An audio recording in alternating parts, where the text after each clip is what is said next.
Good morning. My name is Angelica Rosales. My mother suffered from an aggressive form of heart disease at the time she became pregnant with me. When the doctor gave my mother the news that she was expecting her fourth child at the age of 42, he said to her, "You're not seriously considering having another child. At your age and with your medical condition, the chances of carrying a normal, healthy baby to term are slim. It's not worth the risk." He then went on to say that if she carried, she ran the risk of losing her own life. My mother went home that afternoon in tears, thinking about how she was going to break the news to her family. The one person she thought she could count on the most for support, her own mother, said to her, "You're pregnant? How could you be so irresponsible?" I guess it doesn't matter how old you are. The response is always the same to an unplanned pregnancy. In spite of the doctor's professional opinion and advice from those around her, my mother chose to carry to term. A week before she was due, she was lying in bed and told my father, "Honey, I know that everything is going to be okay, but if you're faced with having to make a choice between me and this baby, I want you to have this baby." With tears in his eyes, my father said, "But I can't raise 3 children on my own."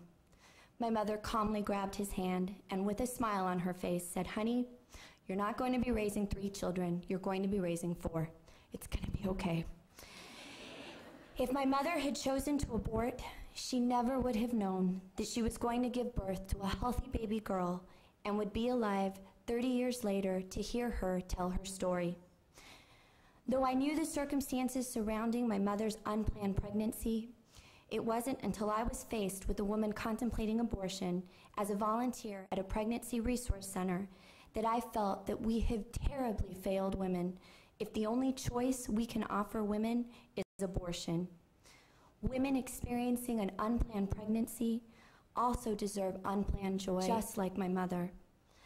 A few years after graduating from college, I moved back to my hometown and started a pregnancy medical help center. I began the organization at the age of 24, and it took me exactly a year and 3 months to open the doors.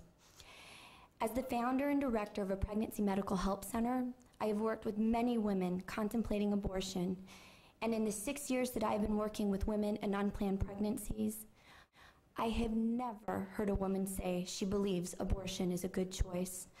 I have never heard a woman say she believes abortion is a healthy choice for her and her child.